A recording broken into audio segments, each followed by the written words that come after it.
Hello, everybody. Thanks for tuning Hi. in for the live show, Interstellar Book Club. And this month we're talking about Bluebird by CIEL PIERLOT, I I think would so. think. Yeah, I would think Yeah, so. should have looked up how to pronounce it. But, uh, Yeah. um, yeah, so this was our June read. And if you're here, you already know who I am. But if you want to go around in a triangle and introduce yourself, Nat. So, hi, I'm Natalie. I'm more active on TikTok, but same handle, Paso Writer. And I hardly make content. It's all bookish though. If I anyway, let's send it over. Hi. My name's Steph. I also have a TikTok, but don't go there. Go to my YouTube. Go to my YouTube channel, which is there. I think I can do this there, right there. And we can do fun stuff. Yay. Nice. So, this one, I finished it like a couple of weeks ago, so I'm for not you. super fresh on this. Okay. But does one of the more fresh people want to do a recap Steph is synopsis? like, I'm too fresh. I finished, like maybe 24 hours ago, maybe not even that. Take Um, over. Basically, in Bluebird, we follow Rig, um, who I don't know. She has these really cool guns, and in this, sci-fi novel, there's how many factions? Three, four? Three. I don't care. There are factions, and one of them basically forced her to develop some really cool but also really deadly tech, and she decided she was sick of that, so she ran away with the really really cool things she made, which were her little cool guns, panache and pizzazz. Pizzazz, yeah. So she's technically on the run.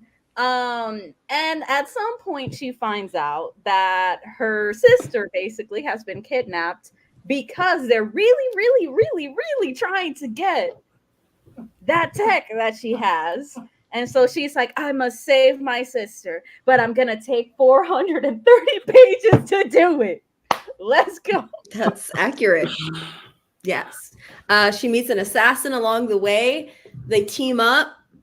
There's more tech. There's fighting. Ka-chow. That's the story. Tech that can- kills you, you have it all. I can sense already the love for this book that you both have. We haven't shared, I think, our ratings or anything. So Okay, No, we we're haven't. finding should this we out. should we do that first? Should we Yeah. go around and do a ratings? By all means. Yeah. Who thinks they gave it the highest rating? Not me. I'm assuming it was you, Max. No, God. Do you know what though? I feel like this is it had a lot of potential as a story, Mm-hmm. and I feel like the thing that made me bring down my rating the most was just missed potential. Mm-hmm. Mm-hmm. I would give it a 2.5. Oh, okay. I think I'm at a 3.5. Hmm. The characters are really what's carrying this. If the Yeah, characters were 100%. Yeah. utterly insufferable in like an unlikable way, this would have been a nightmare. Yeah. It would have been a nightmare, but they were enjoyable enough that I'm like, okay, at 3.5, leaning towards a 3, if I'm honest. But I don't tend to go like 3.25 or whatever typically. So I decided, okay, I'm fine with a 3.5. That's fair. That's fair. I'm gonna be that person who says 2.75. And like Okay. leaning on Goodreads as a 3. Okay. Because it's like I feel like 2.5 is exactly middle of the road of a 5-star rating, and I liked it a little bit more than that. But 3 for me is kind of like I might read this again, and I don't see myself reading this again. So I'm not going to read this again. 2.75. A 3-star for me is already like I'm not touching this probably ever again. Yeah. Ever. Yeah, that's fair. But that's just me and my sister. Okay, so I ended up having the highest rating. I was Wow. not thinking. So yeah, lots of gunslinging action, lots of dialogue. This is a very like prose dialogue heavy book. And yeah, genuinely, like you said, the characters were all really good, and that is the silver lining, I guess, for this one. But what can we say before we go into spoilers? It was romantic. And I like that. Yeah. Wasn't expecting it to be so romantic with how action heavy the synopsis kind of makes it seem on the back, which it is, but I didn't expect the romance to be the thing that I was like, oh, I like it now. Yeah.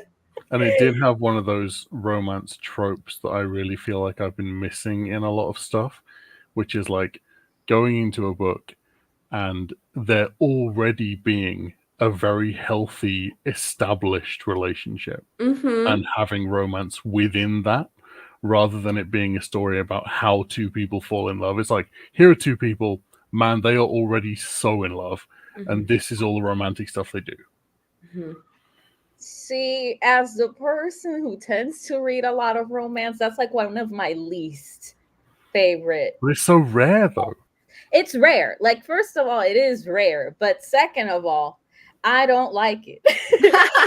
In this one, it ended up making me be like, well, Rig is cool and June is cool, but I don't really care about Rig and June. Right. That's fair. So that's why I ended up really invested in the other romance. I'm like, okay, I see the trajectory. I see the vision. This is incredible. In my written review, I even ended up writing, I'm like, the straights do deserve rights. Because it was so good. It was so good. But that's just me and my preference. Fair. Is it because there needs to be like a payoff? I feel like it's not impossible to get me to like an established relationship, but you're not going to make it happen when they spend so much time apart. And the reality is that they spend a lot of time apart because Rig is busy being Rig. And so that's kind of the thing for me. I'm like, well, that's fair. Yeah, I also feel like I'm somewhere in between the two of you. Like, I did feel a little bit refreshed, like how Max was saying that one of the relationships was already established, and I was like, oh, that's nice. But also, I think because it's not like the crux of the story, that it was just like, oh, this is a nice like side plot B or C or whatever. But I was more heavily invested in the other relationship. It's like, oh no, don't give them more pain, please. I feel like it's a very, I can't remember which one of you was saying that it was, you saw everything coming. Yeah.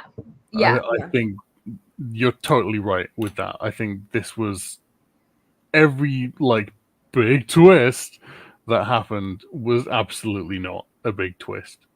Yeah. And I feel like there's a lot to, it's very hard to do foreshadowing for something that's going to happen without just laying the groundwork and telling you all the information before a thing happens.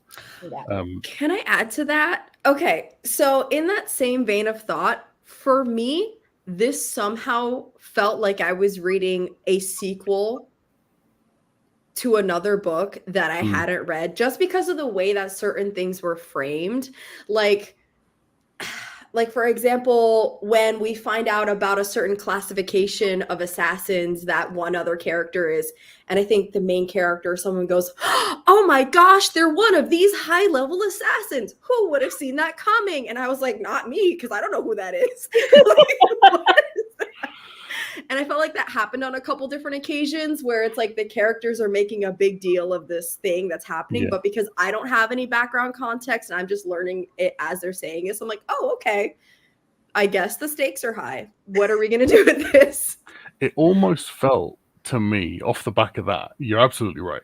It almost felt to me like there probably was more stuff in the first draft. And there were important things about that sort of stuff that have been edited out for the final version. But it's still 400 pages. I know. Like, it's too much. Too much.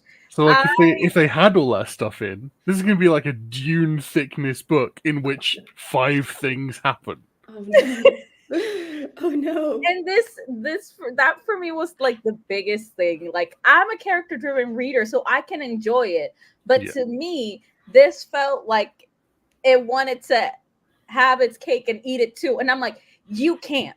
I'm like, you can't mostly be character and then be like, but we should be concerned because Rick's sister was kidnapped. I'm like, shut up. We took 5 million years to get to rescue her. And also, we have witty banter. And I can enjoy the witty banter just fine. And I did.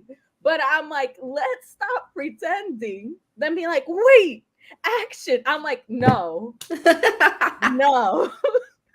I feel like the action sequences, there were so many as well. There was a lot of action sequence in here. I think there was a lot that came in way too late as well. Like the whole, like that random guy who was the guy from Ascetic that kidnapped her sister in the first place. They had like one interaction with him and then nothing for like 300 pages. And then at the end, he's back in. And like the bad guys, the villains or the antagonists were very faceless right up until the last like 50 pages of the book. And then it's like, boom, here's this imagery of this huge villain in this universe. It's like, okay, well, just give us a few hints before. They didn't feel scary to me. No, they didn't. They didn't. No. Yeah. Hey, thanks for coming. Yeah. I feel like there was something. I have a lot of spoilery thoughts. I'll try to put that to the side. Like, okay. Yeah, just the witty banter. I would say that part was kind of refreshing because for me, it felt like the author was at least somewhat aware of the amount of tropes that they were using. And they were like, okay, we're going to use this trope, but also they're going to say something that's just like what I guess a normal person might say in that situation. Just like, well, that's fucking stupid. Like, and just keep it going.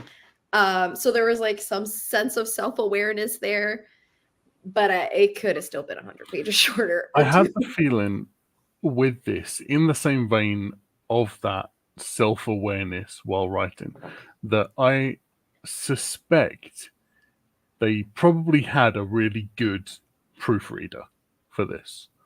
And I think a lot of the scenes in which somebody's like, that's stupid, I feel like that's reflective of the proofreader picking up things in the plot. They're like, this is not how a person would react to that. And I think a lot of the things like we'll come to it in a bit, like Helltech, I think they've probably built something and there's been a plot hole with it, which a proofreader has picked up or an editor has picked up. But it feels like there were a lot of stuff that could have been plot holes that were repaired in the book. So a lot of the things as I was reading, I was like, how's that going to work? And then like 150, 200 pages later, it's like, oh, they've actually had a patch for it. It does work. But I feel like, I don't know, it felt like a process was going on that I couldn't understand the whole of. That makes a lot of sense. That's probably kind of like a half-formed thought. No, I feel like that is a side product of this book being way too long. Yeah. It did remind me though of the one that we read before by Matt Digman and Ryan Roddy. Oh my god, I thought the same thing. That's crazy. Yes. It really felt similar. I didn't want to say that, but yeah. I'm glad you said it. That makes sense. And that's like I don't think that that's necessarily a bad thing. Like, don't whoever if anybody's taking that with like, oh no, I think it's just a product of these are debut novels that we're comparing, and it's Yeah. just like sometimes this is a skill that has grown. Editing is a learned skill. Yeah, and I'm not saying like this sucked just like that other one that sucked, because like that's not what I'm saying at all. I'm saying there were like very similar vibes to a lot of it going through the text. Also, can we talk about if you're gonna read this on Spotify Premium? The secret mystery chapter. Yeah. Wow, it's a surprise treat thrown in for the reader's enjoyment. I guess. I read it physically. What was the secret mystery chapter? It was a treat for me as an art major of like, because I don't know about anybody else, but I was like, oh, this is fire. Why is this here? It was a random chapter that sounded like it was from Kant's philosophy on aesthetic principles. You're like, damn, this is getting good, actually. I was like, okay, this just got deep, but also like, why is the narrator suddenly British? Like, what is that was the real treat. That was the real treat. It took me a while to realize. I was like, something here is very off, but I don't understand. And then I was like, this straight up shouldn't be here at all. And I skimmed the book and I was like, no, what is this doing here? but I have to know, how much of it did you listen to before you were like, huh? I don't know. Too much, probably. Did you listen to like the whole chapter that you were like, wait a second? It wasn't the whole chapter, but I still listened to the whole thing. I didn't skip to the next part. I was like, well, we're here now. Nice. I'm like, I'm just going to treat this as an ad, a very long one, for sure. It was great. So just be aware of that. Anyway, okay. Any other non-spoilery things?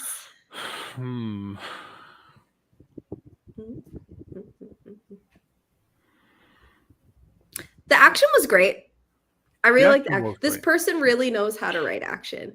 And at least for me, and this is something like even with authors who I'm like, I don't vibe with their books, if they can write a good action scene, it's probably enough to at least get me to finish the book.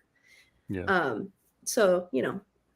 I wonder if it was whenever I read stuff that has really good, like well choreographed action stuff, I always wonder whether it was written with a view to eventually adapt, like straight off the bat from draft one. Like, I'm imagining this as the movie it may eventually be. But I don't know. I could see this being a mini series, like a mini sci-fi show. Sure. Actually, I feel like maybe it would have worked better as a show than a book. This book would have worked better as a series of smaller books. Yeah, that's honestly what I was thinking. I was honestly thinking, I'm like, this would have been cool in the same format as the, like, why am I forgetting the name of the Martha Wells series? Murderbot? Yeah, that. I'm like, a series like that, I'm like, I feel like this would have worked a lot better segmented like that. And then I think with that, like, you know how Murderbot has like, what is it, like the novella 2.5, like there's like novellas in between like the main series. We could have gotten Ginka, who is like, I guess, the second main character, the assassin character that joins up in the beginning of the book. Having Ginka's past storyline in like a mini novella in between would have been great. Yeah. Cool. Should we talk about what we're reading next month before we get into? Yes. I have already completely forgotten what we're reading next month. Meanwhile, I'm never prepped, so I'm like, well, I have it on my bookshelf, but I don't have it right next to me. I was like, I'm not holding this up. I'm holding BLUEBIRD up is what I'm holding. I'm dead. Okay, I have it on another tab on Goodreads, so I can talk about it if we want to do that. Which is the one? Yeah. Who won? Who won the vote? Yeah, it was Unwieldy Creatures by Addie Unwieldy Brooks Creatures. Sky, which is a horror queer retelling of Frankenstein. Yeah. Sounds great.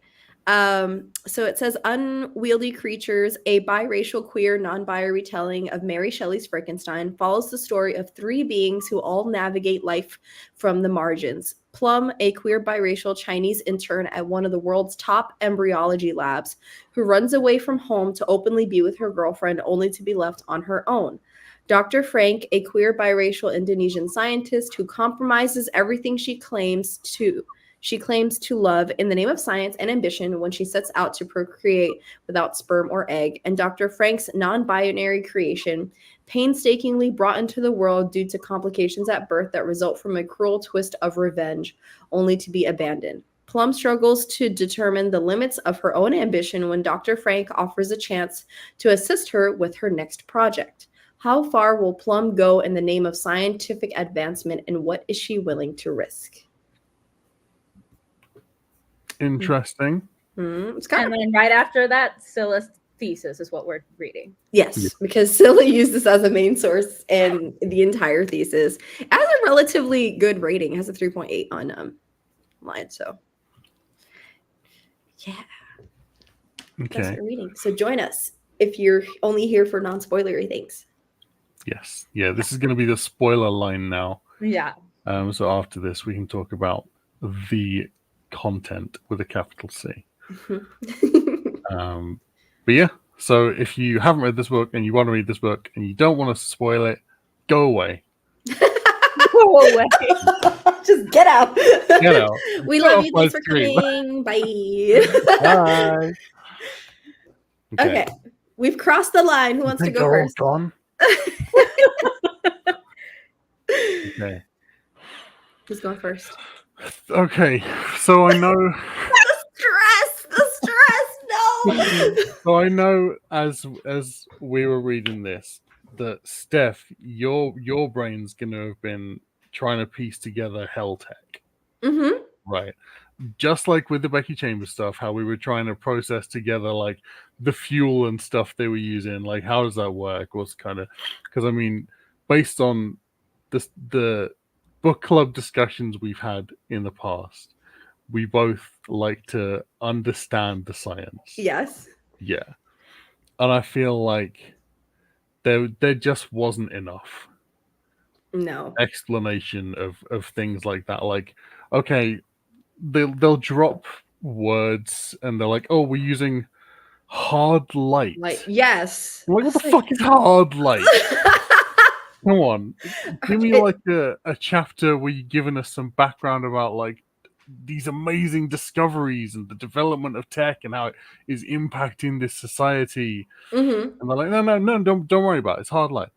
Well, yeah, I think that in combination with in contrast to hard light, it was like, was it laser beams or something like that?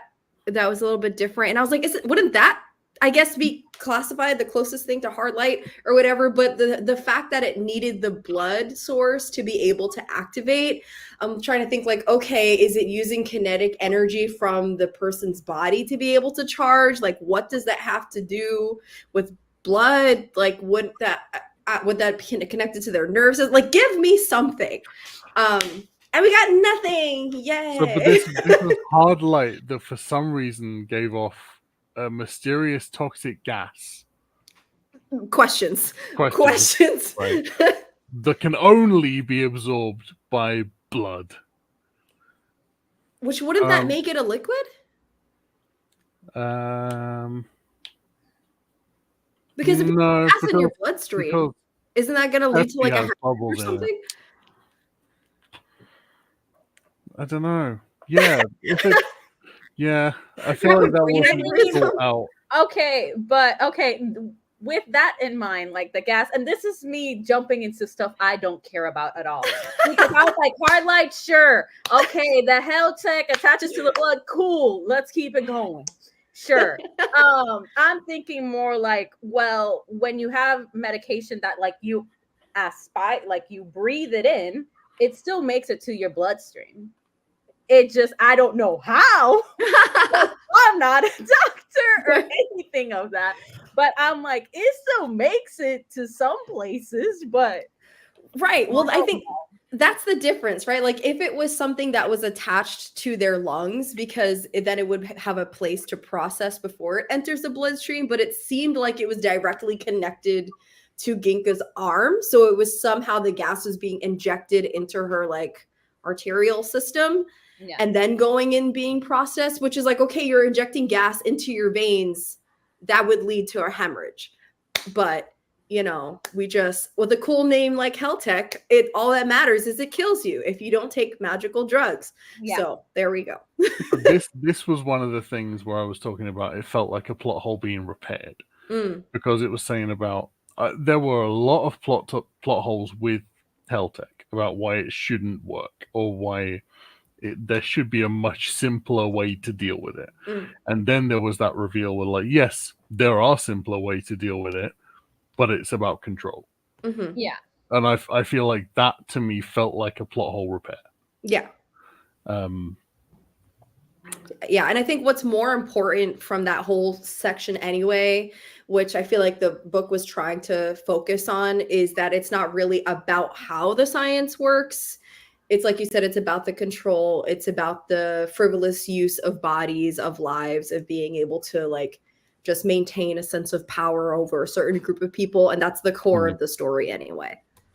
Oh, okay. Since we're talking about the technology, the only thing that actually I was like, what the hell are you doing? Is at the end where Janice, right, is literally using a knife to dig basically into Crane's cranium to remove his link. I'm like, how does that not damage the link itself?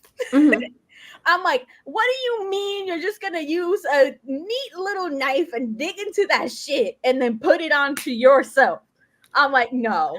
I'm like, and isn't that to some extent at some point they said probably attached to like their brain? Again, I'm like, how can you just remove it with a knife like that? I'm like, this is absurd.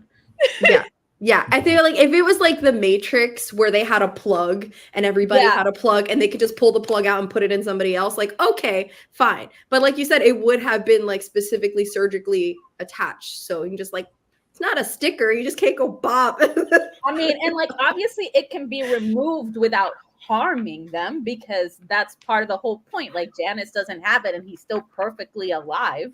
But I don't know how just digging it out like that was gonna, and they never described it like you said, like there was a little plug or whatever. Like you could see scars or whatever, or where it had been, but not like, okay, easy reattachment of the thing.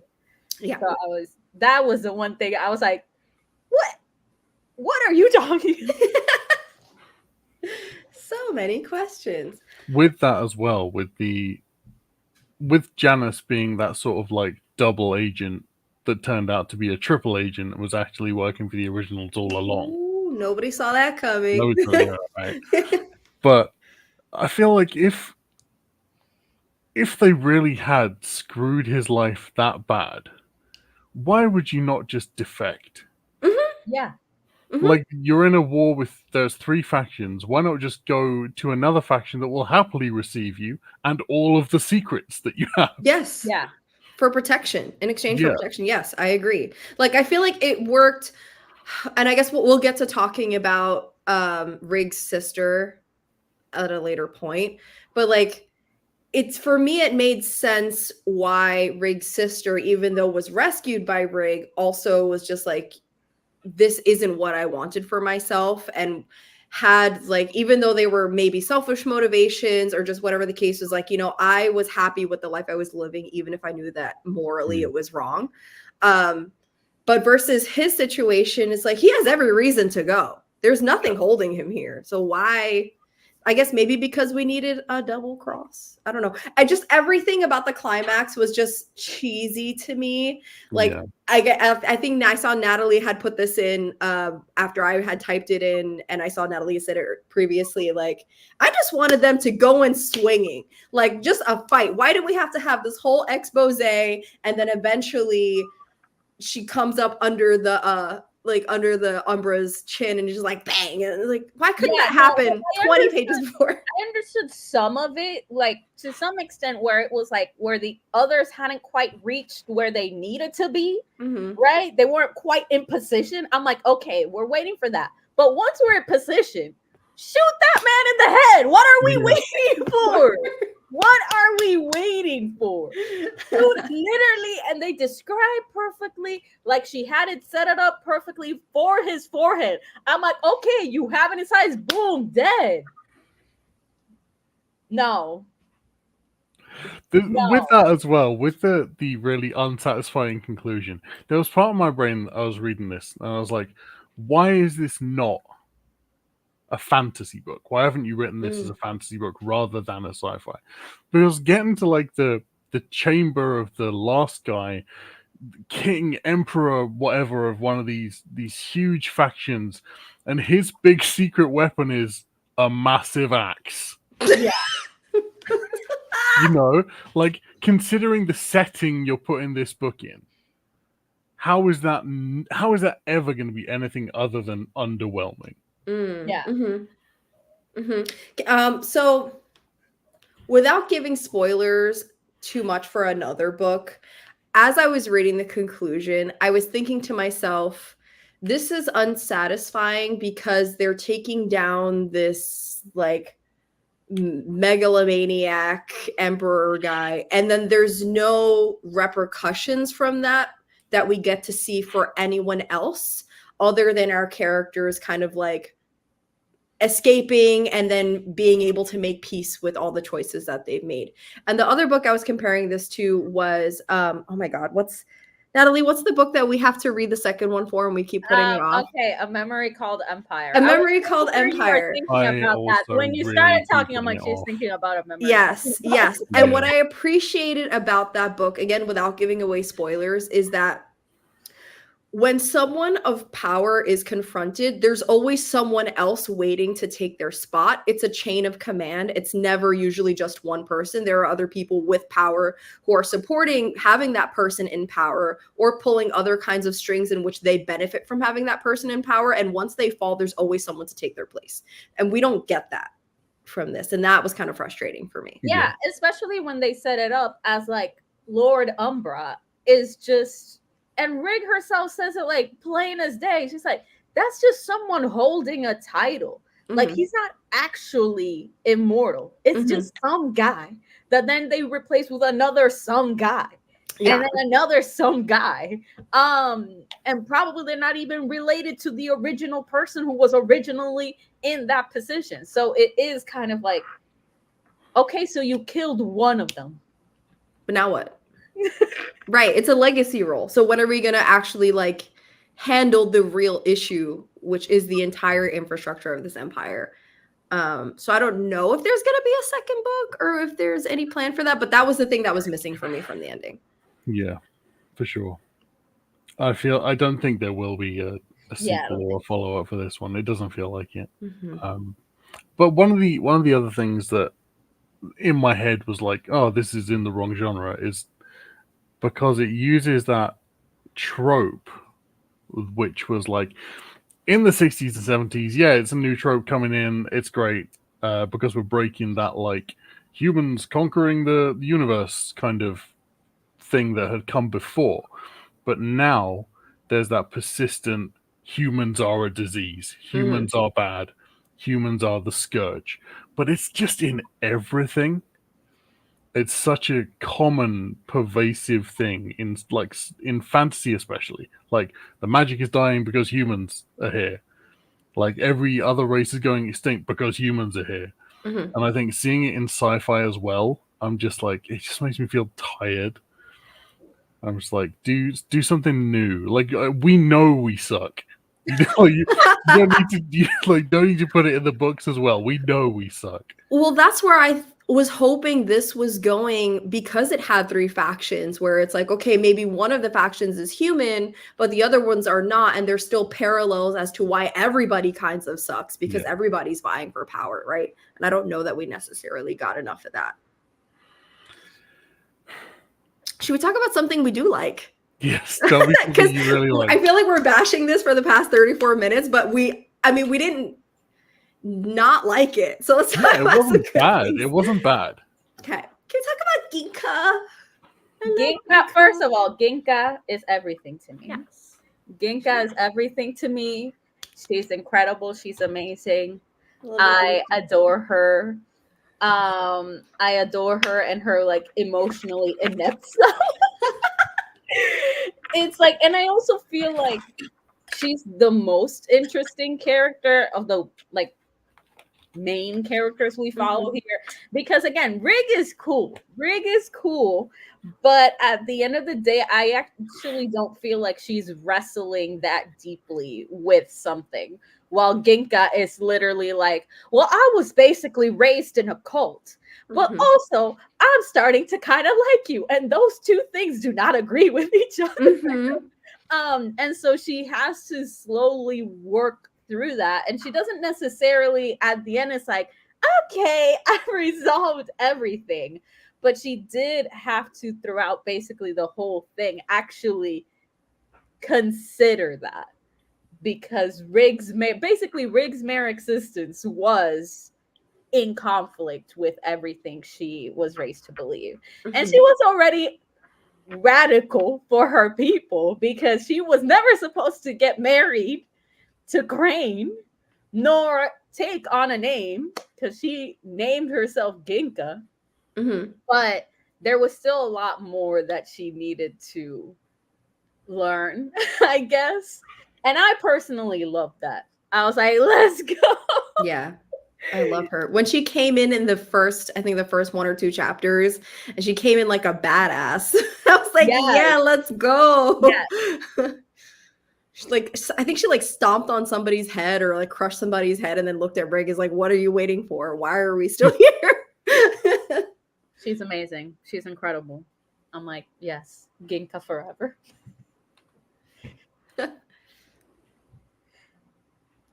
Understandable. Yes. Understandable. Yes.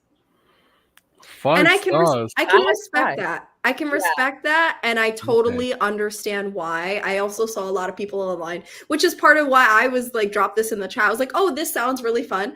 I am just picky, so so respect. And I think it is one of those books where you don't need your full brain turned on to get through it. Like, it's not a very mentally taxing story. Yes. Yeah. No. Which is the only reason why I was able to listen to this today at 2 times speed and finish it, because I was like, I don't need to fully be here. I can be doing chores and listening, and I won't miss anything. It's great. Just vibes. Just vibes. Yeah. I mean, to be fair, that's why y'all were like, yeah, all the action scenes. I'm like, oh, the ones that I was not paying attention. Okay. Yeah, sure. There were a lot of them. I trust y'all. I trust them. I don't pay attention. Like, to me, the intro to Ginka, I'm like, yeah, badass, incredible, iconic, never the same. So that, yes.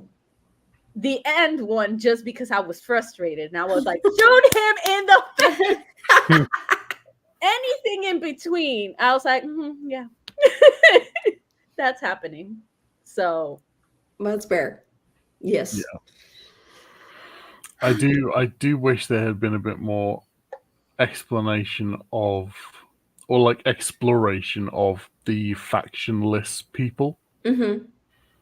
Because I think it did feel like, with like Rig, like Acetic is like this, except for me. I'm the one that's decided to escape. And then you get like the Ossuary and Ginka and Crane. They're like, Ossuary is a unified thing. They're all like this except for us. But I feel like if we'd had a bit more explanation of the factionless people as like, yes, there are a lot of people who used to be parts of these things who left for all of their various reasons, then it wouldn't feel like it was so much doing that kind of chosen one thing. Yeah, there has to be a rebellion somewhere that's Yeah, already been for sure. started. Yeah, I get that. Some of the like overarching themes, I guess I did like in the sense of like how in the beginning, it's maybe kind of beginning, when we first got introduced to June, and June is a librarian, and librarians in some of these cultures like being the pinnacle of like knowledge and something that needs to be respected. And then when the war kind of kicks off, or like this particular skirmish kind of kicks off, it immediately like chucks all that out the window. And that's very representative of what happens in wartime, is like people taking arts and literature and things that they deem of value from another society that they look down upon, and then destroying everything else. And so that sense of knowledge being valued is very like dependent on the lens of the person who's looking at that knowledge. But the idea of librarians being respected, I'm here for it. Yes, give them all the it. resources. I'm like, I want to be a librarian here. Let's go. I'm like, okay, so I can't leave the library. Big whoop. Just like lock me in this bit. Yeah, that's really cool. So I felt bad for June when all that happened. I was like, oh no, her library. Yeah. No. Big sad. And okay, also when Rig proposed to June, that was cute. That was love it. Very cute. It's like, I can't give you a library, but I can give you my heart. I'm like, slay. I feel like the thing that I didn't anticipate personally was the scene where basically, and I was like, logistically, I don't know, but when Rig basically burns to ashes panache and pizzazz, I'm like, first of all, I'm like, I don't know, how powerful is this fire, or how weak are your weapons that they can just melt in a fire that Ginka made for you? Good question. Regardless, the concept of destroying them, I was not expecting for it to happen. I felt like it made sense, and they did in text explain why she did it. But that was one of the few things that I was like, oh, that's what we're doing. Okay. Honestly, though, when that happened, I was like, about time, because that would have been the first thing I did when I left, is like, this weapon is too dangerous. Let me destroy it, and everyone else can think I know where it is in case I know I have leverage for something, but I don't actually know where it is because it's too dangerous. And the fact that it took her that long, it took her losing a hand to be like, maybe this is a bad idea. And then, like she opens her mouth so much. I'm like, stop telling people things. Okay, see, but this is when I start becoming evil. And I'm like, okay, but if I manage to kidnap this woman and I'm really trying to get this information out of her, and it turns out she actually had burned them, right? After I have tortured her, I just kill the bitch and move on with my life. I mean, I'm like, okay, so now, okay, you don't have it anymore, and you've been tortured, and now you're dead. Yes. I'm like, no. I feel like that was gonna happen regardless, though. Like, they were gonna get the maps from her, or schematics or whatever, and then they were gonna kill her anyway. Like, either way, she did. I feel like there should have been some kind of big consequence for specifically her having been so prideful of that horrible thing she built. But I feel like she just got away with that. That's fair. That's fair. The moment she opened her mouth to like Janice, whoever, Darian guy, she's like, I'm the only one who can touch my guns because blah, blah, blah, blah, blah. And then she was looking at him suspicious when he was like sending a message out to the other ship. I'm like, are you stupid? Are you stupid? Why would you say that? I don't understand. There were multiple times, like between that and I think there was another scene. She's clearly not good at lying. And like, honestly, I think it's okay and still maybe like enjoyable in the sense of if you like a flawed character who's just like, she's way in over her head. Yeah, she's super smart with technology, but she's not socially very savvy, I guess, because who is socially savvy enough to actually be a wanted, I don't know, whatever she is, like on the run. But there was another scene where I think she was trying to make Ginka think that she didn't have the schematics, and then she said something and Ginka kind of gave her the side eye and she goes, oops, maybe I shouldn't have said it like that. So like I would make mistakes too. I'm not mad at her. I would also just be like, nobody talk to me because loose lips sink ships, and I can't keep the secret. Yeah, for sure. I would just, sequester myself in some tiny little corner of the universe where they'd never look for me, throw my guns away, straight away, done. Yeah, I'd be like, nobody talk to me because I'm too prideful of this thing that I have, but I want to tell the world that I'm amazing, but like, also I want nobody to have it. So that's the vibe she gave me. I'm just like, okay. But why didn't she just, if that was such a good weapon, right, the thing she'd made, and she left, why didn't she just make a worse one to do something else?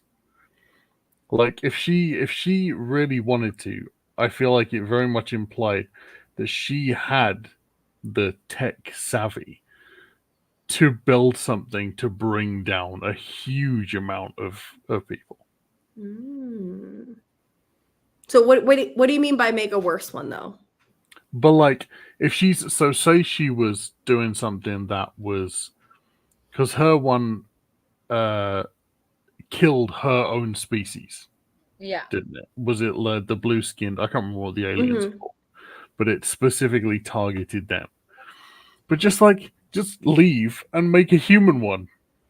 Well, I think she was grappling with the morality of like being able to kill en masse. Like I don't think she's a murderer. Yeah. She's just a scientist. Yeah. And so that's like how I that saw idea. it. That she wasn't really, she hates pyrite, but she's also not trying to commit a genocide. Yeah. In essence, she's not trying to be genocidal. She just wants to stop them from being genocidal. That's in essence what it boils down to. And it also is like, well, I made this neat thing. That's so cool. But they can never have it though. Just throw it away. Just throw it away. But yeah, I don't know. To me, it made sense. I'm not saying it's right. I'm saying it made sense to me why she was the way she was. Yeah, pretty much. I mean, overall, I think it's still fun, and I see why so many people really like it. So I'm not going to tell people not to read this. I mean, I might definitely like suggest this to people. So I think my reasons for giving it a 2.75 are very much like a taste thing, and that's okay. Definitely. I think I can think of people I know who would genuinely really like this. Just like they said, based on vibes alone. It's a very vibes book, even though it is too long. Yeah. But yeah. I enjoyed it. Honestly, I probably would have given it 5 stars if it had like 100 pages less. That's fair. With less pages, I probably would have ended up in the camp of like 5 stars. I'm like, iconic, incredible, love this. What a time. Great. Can we circle back to Dara, the sister? Yeah. Really quick. Yeah. So it was really actually refreshing for me that even though she was rescued, that their relationship was still tenuous at best at the end, that it wasn't an immediate, oh, well, you saved me, so now we're going to be on the run together. They really did have a difference of opinion, and that I guess Rig's emotions and attachment to her family was very much one-sided in a way, because Dara was like, you shouldn't have done all these things, blah, blah, blah, blah, blah. And that felt more realistic Yeah. to me.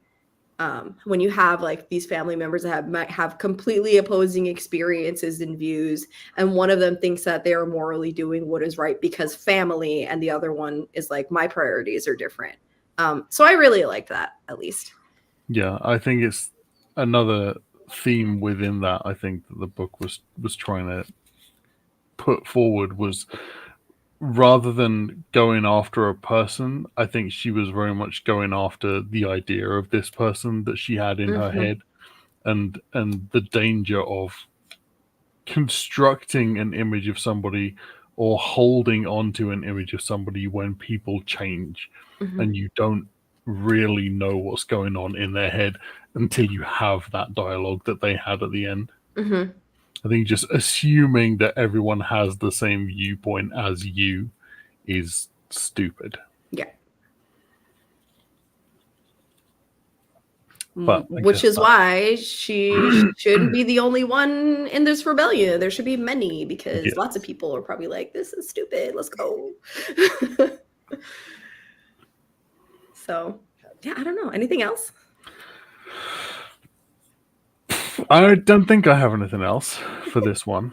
I mean, it's not, like I said, a hugely mentally taxing book. And I think that it's very straightforward, very not two-dimensional, but like it's not a very multi-layered thing. But yeah, I feel like there's not that many points to cover with it.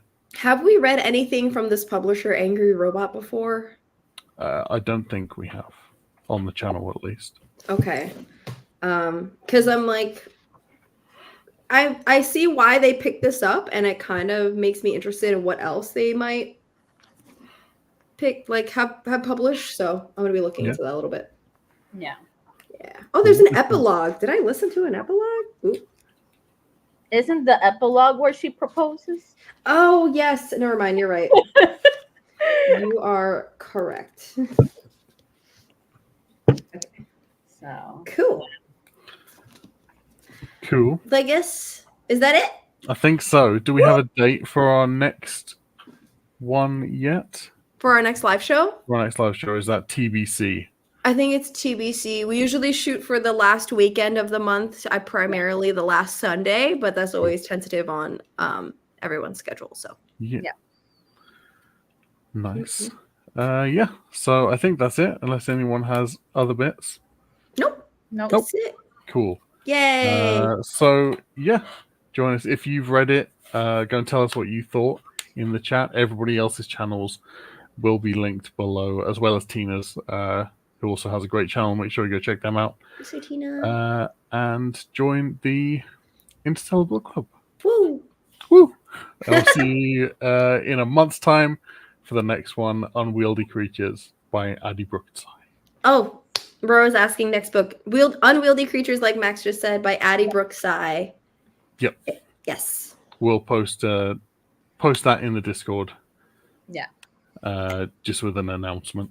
Yes. Yeah. Okie dokie. Cool. Yay, we did it. We did it. So yeah, thanks. I will see you next month. Okay. Yep. Bye.